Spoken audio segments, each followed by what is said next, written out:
Sore itu koridor Kementerian Keuangan masih sangat ramai. Sejumlah wartawan berjejal di depan ruang rapat untuk menunggu Menteri Keuangan Purbaya Yudi Sadewo. Sudah hampir 1 jam mereka berdiri. Sebagian dari mereka berdiri dengan mikrofon di tangan dan sebagian lainnya sibuk memeriksa catatan pertanyaan yang akan mereka ajukan. Dan begitu pintu ruang rapat terbuka, Purbaya keluar dengan langkah cepatnya. Beberapa jurnalis pun langsung mengerubunginya. Sesi doorstop pun dimulai.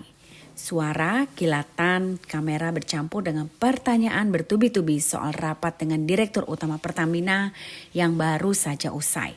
Namun, belum lama wawancara berjalan. Seorang ajudan tiba-tiba memberi isyarat agar sesi tanya jawab dihentikan. Ia melangkah ke depan berusaha membuka jalan bagi sang menteri untuk segera pergi. Tapi reaksi Purbaya ternyata di luar dugaan. Purbaya lalu melanjutkan wawancara dengan tenang sekali. Sesekali ia melemparkan senyum sambil menjawab pertanyaan tambahan.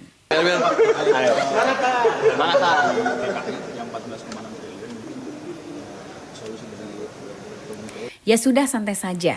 Begitu ia bilang ketika seorang reporter meminta klarifikasi soal kebijakan dana daerah yang sempat menimbulkan polemik. Momen kecil itu berlangsung tidak lebih dari 5 menit saja, tapi cukup membuat suasana di lobi keuangan berubah hangat. Beberapa staf protokol tampak tersipu, sementara ajudan yang ditegur hanya menunduk malu dan ikut tertawa saja.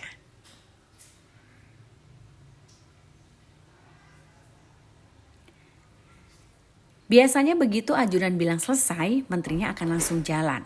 Tapi kalau Pak Purbaya malah santai dan bilang kasihan wartawannya. Jarang banget ada momen seperti ini, ujar salah satu pewarta di lokasi.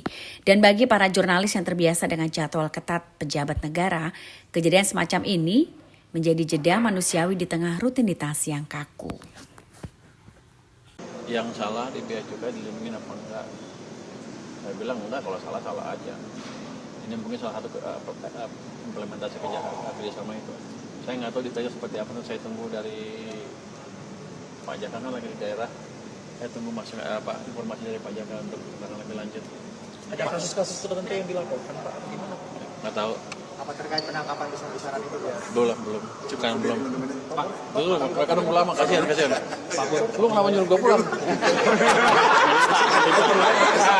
Biar. Mana Pak? Yang 14,6 triliun. Solusi dari nggak ada solusi, mereka mesti serap dengan cepat aja. Nanti gini, biasanya mereka kalau kata Pak itu kan mereka perlu mana ya? Sampai akhir tahun disisain kan untuk bulan Januari Februari. Nanti saya akan tahun depan mulai akan kita kembangkan sistem di mana transfernya bisa cepat. Tanggal 1-2 Januari udah keluar lah, kirim ke Pemda, sehingga Pemda nggak usah numpuk uang lagi. Kalau kita lihat selama ini setiap akhir tahun tuh mereka punya uang kepakai 100 triliun rupiah. Kalau sistemnya kita kembangkan seperti itu, harusnya kan mereka nggak usah numpuk 100 triliun rupiah lagi kan. Akibatnya uangnya dipakai buat perekonomian. Jadi di tahun yang sekarang ini 100-nya langsung dibelanjain itu. Kalau cara perencanaan yang lebih lain ya mereka harus lebih rajin belajar gimana cara merencanakan belanja tepat waktu, tepat sasaran itu aja. Lupa subscribe ya.